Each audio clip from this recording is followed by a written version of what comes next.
Hey, it's Hunt. You found Hunt on Saints. We're talking black and gold football.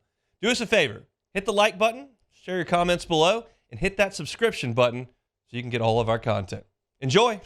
Good win, hard-fought win. Look, none of these are ever easy in our league, all right? And for anybody that ever thinks that you got an easy one, you're waiting to get your ass beat. So we're excited about the win and moving forward and getting ready to go play Minnesota. It was easy for the Chargers to beat them and the Packers to beat them too. Talking about the Bears, of course. Easy for the Chiefs to beat them. Not so easy for the Saints to beat them, but they did win, and that's very good. You'll just take any win you can get here. The goal here, from my perspective, for the Saints, this is a Hunt thing, not necessarily for anybody else to feel. I'd like to talk about a playoff game or two.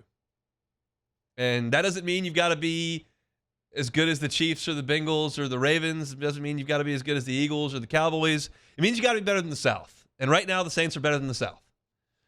And they found a way to win late yesterday, and the teams in their division found a way to lose late yesterday, and that's how we sit here. Look, the Saints are going to play bad quarterbacks all year. You played a terrible quarterback yesterday, and he played a terrible game. That's what you could expect. I don't know that I would expect 5 turnovers, but something in that direction. And the Saints did a great job of forcing those turnovers. Last year, although the Saints were a quality defense, certainly, they didn't do a good job of taking the ball away. This year, they are. And Tyson Badgett was very generous yesterday in his gift giving, and the Saints took full advantage of that.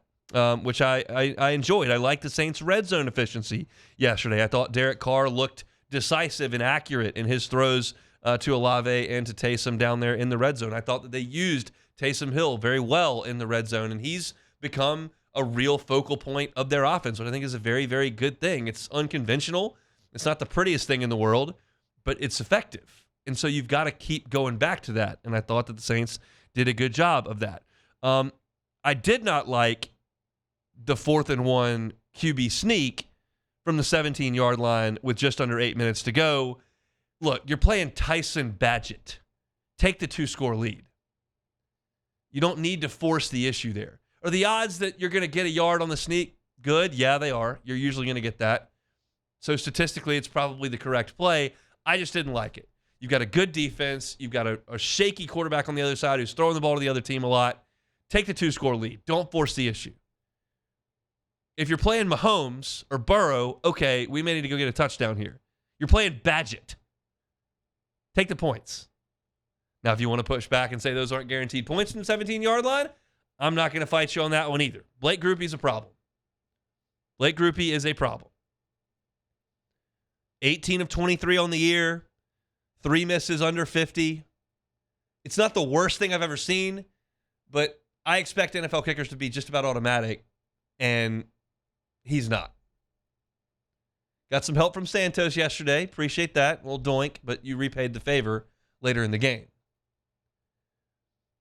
But overall, mission accomplished.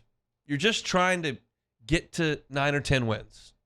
And you're in a stretch here where you're catching a couple of breaks from a starting quarterback perspective, and you've got a chance to win some of these games. And you don't have to win them by 20 points. You don't have to win them by 30 points. You can win them by 1 or you can win them by 7. And the Saints got this one done by 7. Was it a clinic offensively? No. The Bears are not a great defense, even with the addition of Montez Sweat. And to only put up 24 points when you get the benefit of that many turnovers is not awesome. But I did think that when the Saints got an opportunity to punch in touchdowns, they did that for the most part. The statistics will tell you they were 3 of 5 in the red zone, but one of those is the end of the game when you took a knee. So really 3 of 4. I didn't like the call to go for it instead of kick the field goal, but you did punch in a couple touchdowns, which I thought was pretty good. So you sit here, if you're the Saints, and you look around at your division and those teams throwing up on themselves, the Falcons finding a way to snatch defeat out of the jaws of victory at home against the Vikings was a brutal beat for them. The Texans find a way to get it done behind C.J. Stroud, who looks fantastic. Carolina's got to be thinking, did we make a little bit of a mistake here? C.J. Stroud goes for 470 yards and 5 touchdowns on Tampa. the Bucks now fall to 3-5, and you look at the Saints, who are 5-4, and you've got a lead there on Baker and the boys who came to your house and took you out. So it's little picture stuff for me with the Saints. The big picture stuff is not going to change in my estimation. I still don't love Dennis Allen. I still don't love Pete Carmichael. I still don't love Derek Carr. I don't like the direction the Saints are headed big picture long term. That's not my favorite thing.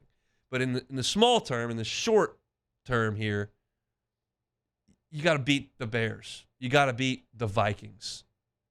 You got to beat the Panthers. And just sock in some wins and see if we can't have something interesting to talk about come January. You're fortunate. As we talk about almost every week, you're in a division that stinks. So just be the best of the teams that aren't very good. And they did enough to force 3 interceptions from Tyler Badgett and to hold the Bears to 17 points, force some turnovers, and make some plays when they absolutely had to. My biggest takeaway is continue to get Taysom Hill as involved as possible. When he carries the ball, good things happen. When he touches the ball, a lot of times in a game, good things happen. There are some statistics floating around when Taysom carries it 11 times, when Taysom carries it 10 times. Saints have a really, really good record. I'm all in on that. He had 11 carries for 52 yards yesterday. He also had, of course, the touchdown pass, which was a nice play to Juwan Johnson, who was wide open. A good design there from Pete Carmichael, so hat tip there. But it was mission accomplished. Matt said on his show on Friday that if the Saints were to lose to Chicago, that Dennis Allen should be fired on Monday. They didn't do that. They won the game. They're in first place. They're 5-4. And now you start to look at the schedule and you think, okay, this is kind of doable. When you've lost 4 out of 5, it's a low feeling. But you beat the Colts and a backup quarterback. You beat the Bears and a backup quarterback. You got the Vikings coming up. That's a backup quarterback. You got the Falcons coming up. That's a backup quarterback. You got the Panthers coming up. That's a rookie quarterback. You've got the Giants, who are going to have a backup quarterback because I think Daniel Jones is hurt. You've got the Rams. I don't know what's going on with Stafford. I mean, you've got more of this. So you could look at this and say, well, they're playing Tyson Badgett. Like, you're not going to get that every week. Well, yeah, you kind of are. You're getting Josh Dobbs, and you're getting Taylor Heineke, and you're getting, I don't even know who the backup is for the Giants. Is Tyrod Taylor still around? Like, I have no idea. So it is replicable. It is something you can lean on. It is what you're seeing almost every week. There just isn't a lot of meat on this schedule. And so for the Saints to win a couple, should be feeling a little bit better. You're top of the division. And you just got to continue to carry that through for the next few weeks and see if you can't limp in and make things exciting coming up in January. Hey, it's On. Thanks for watching Hunt on Saints. Before you leave, help us out a little bit. Hit that like button, leave your comments in the section below, and hit that subscribe button so you get all our content right here from Hunt on Saints. We'll see you next time.